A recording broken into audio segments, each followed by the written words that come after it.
Strange things happen when you go to an educators conference. You go to these beautiful places with spectacular backdrops and catered meals. You get away from the daily chaos and insanity that is teaching, and you come away with all these great ideas and things you just know you have to try, because you know that when you get them done, they will have changed everything and made everything better. And then you get back to school, and back to the daily chaos and insanity. All those lofty ideas, they get beaten up, reshaped by reality, and turned into a reality-based version of their former selves. It reminds me of using silly putty when I was a kid. You imprint the comic on the putty, and you see it warped until you barely even know what it was. Sometimes, though, some ideas are just too good to leave behind. A bunch of us from Taft were bantering about in a condominium at last year's Gear Up for Success conference in Bend. Members of the school administration, teachers from all disciplines, parents. We were all frustrated at our inability to get out to the community just what was going on within our school. Taft High School 712 had changed a lot in the last few years, but within the community, many people didn't seem to know it. Our test scores were up, our discipline problems were down, and more each year our students were headed off for an educational life beyond high school. We even did a community-wide poll of parents and non-parents through the Everyday Democracy program. Even here, most of the respondents said they liked what was happening in the school, and yet within the community, among a lot of people, you'd still hear them say, just what is going on at that school? For me, I thought it was kind of ironic how much our community and the school reflected one another. North Lincoln County is one of the most beautiful spots on earth. The endless blue of the Pacific Ocean, the miles and miles of open beaches, rivers and waterfalls, wildlife like you can't even begin to imagine. People come from literally all over the world just to see what we get to live in every day. But it's when you live here you see the other side, the struggle to find a living wage job, a housing market that even after a recession leaves most residents out, a history of hard living that shows up every day in statistics like domestic abuse and drug abuse. Are these the only things here? Absolutely not. But they are here more than most people would ever imagine. Certainly we're no Jimmy Buffett High School, as a Valley-based peer once told me.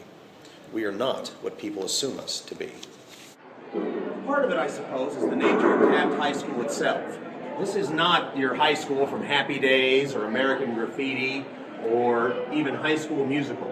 Taft High School is a different kind of place with a different kind of student. When people enter our halls and talk to our students and come to our classes, they're often surprised and somewhat disappointed at what they find. Not all of our students make eye contact like they should. When people volunteer their time, our students don't always react like they should, with impassioned thanks and warmth. When you see our kids at a football game, if you see them attend at all, they don't necessarily act spirited like they should. Our students don't act like the world often thinks they should, and for that, people wonder if Taft High School is doing what it should be doing. We are, but many of our students live a life most people can only imagine, and it's not one of dreams. More often, it's one of nightmares. Poverty, homelessness, abusive family. These are the worlds many of our students come from, and while that's true of any high school, Taft High School has more of these tragedies to deal with every day than most people will ever understand. But we understand. Their teachers, their peers, their friends. We understand the students of Taft High School because we see them every day. We see the faces the rest of the town sees, but we also see the faces they don't.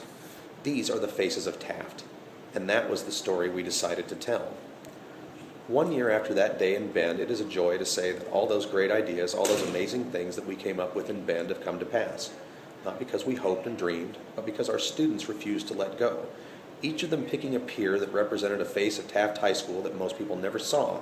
They committed themselves to making what began as one more wild idea a reality. Will this change everything? Will it make everything better? You know, I doubt it. But will it change something? Will it change something for the better? I know it will. And that's because we're telling the real stories of Taft High School by the people that know Taft High School best, the students of Taft High.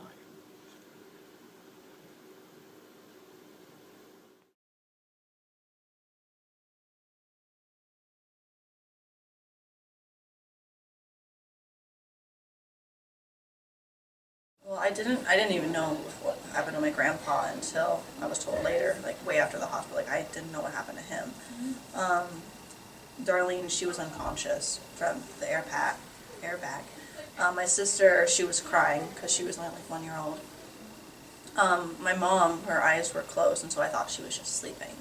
And when the ambulance had arrived, like, I had, turned to her and I was like, Mom, wake up.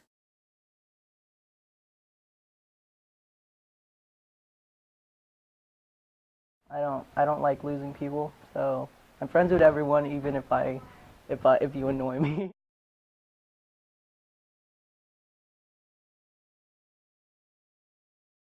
And I'm not saying people don't have epiphanies, but I find that when they do, it's like this enormous leap forward, and then they spend a lot of time sliding back and then going. I mean, it's more of a gradual process.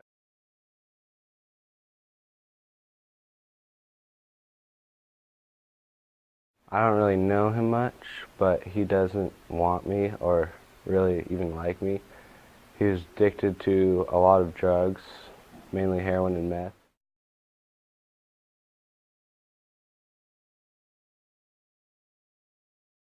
Growing up that it was, from Satan and it was a disease to be gay, and it was something that I'd see on TV.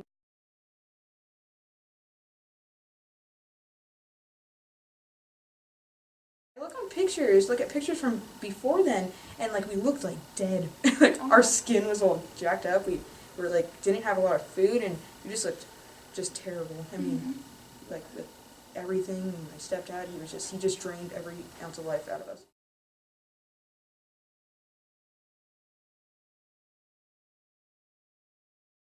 I'm kind of a straight up honest person to most people. I agree. Kind of mean about it sometimes, but it's honest. Honesty hurts a little.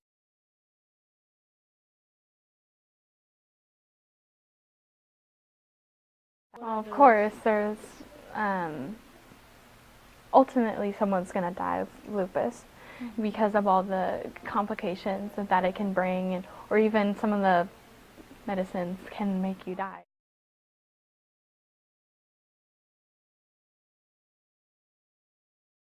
You have to go and you have to experience life in other cultures and people that are different than you and look different and have different ideas, and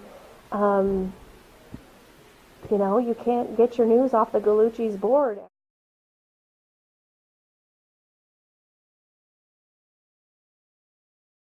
I don't really have a family anymore. It's kind of all broken up because my dad and my brother don't like each other, and my mom's gone, so I know my dad wouldn't drink as much, and I'd actually live with him. So probably just like anybody else's ordinary family, I guess.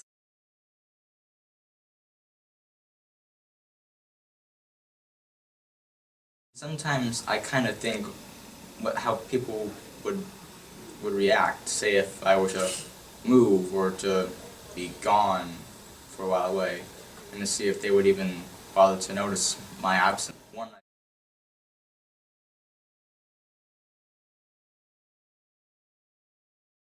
She lost her memory. Okay. The only person she actually remembered was me for a little bit, so it was great, but I couldn't see her. Yeah. I went to go see my mom. She was staying in a nursing home, and she remembered me. She was doing great, and we got to spend time, and when they took me away, she started crying.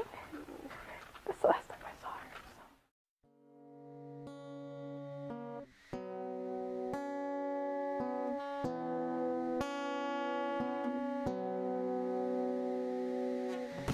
Mother and father got divorced like 6 years ago.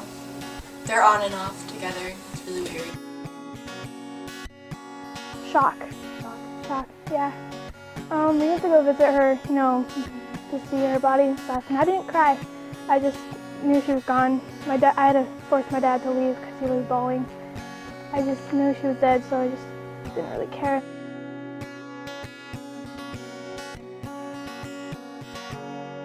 I was just so frustrated, didn't know what was happening. My hair was falling out. I couldn't get out of bed. My hands wouldn't work. I couldn't even zip up my jeans or button my blouses or do my hair. I was in a really bad place last January, and I actually attempted suicide. I said, I was like, Mom, I love you. And she's like, I love you too, Jade. I mean, I was 5 years old, and those were just, everyday words. But, that being the last thing she said to me is kind of just like, even even though you died, I still want you to love me, and I still want you to be proud of everything I'm doing.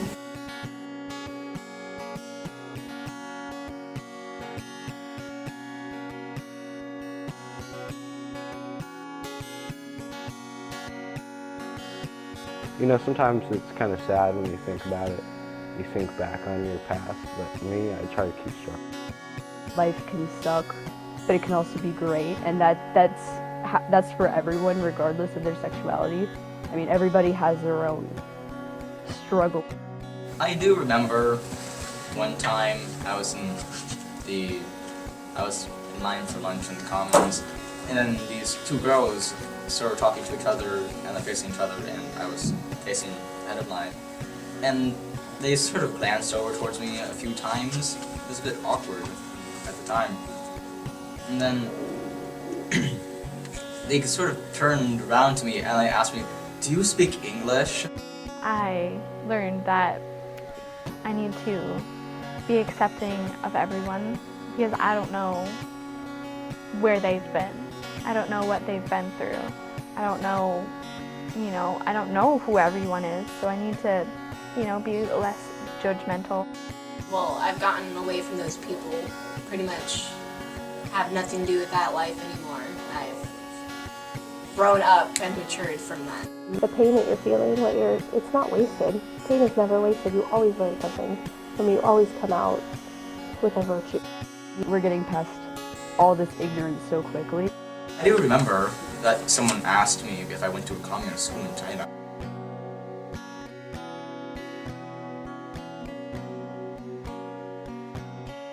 I'm working on being an EMT right now. I want to be an EMT in the medical field. It is, because I want to be the first one out of all my mom's kids to graduate from high school.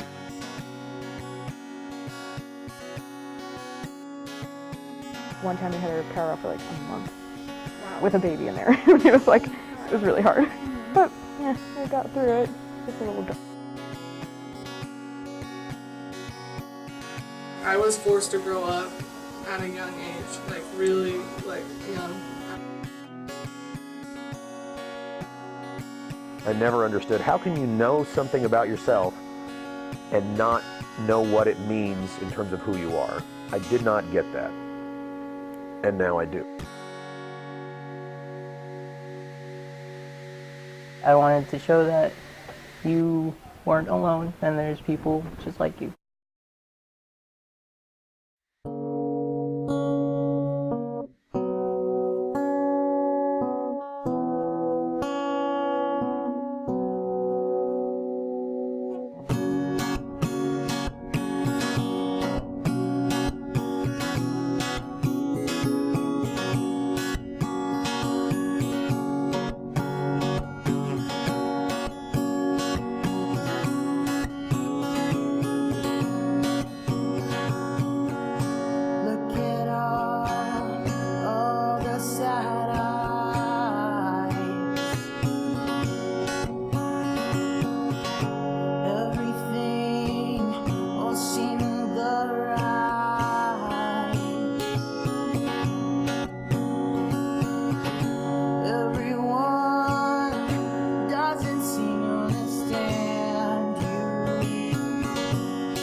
each other's hands when the world can't even stand.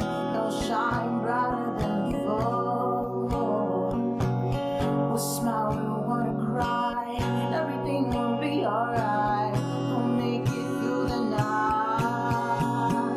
Oh, we will make it better. Oh, oh, we will make it better.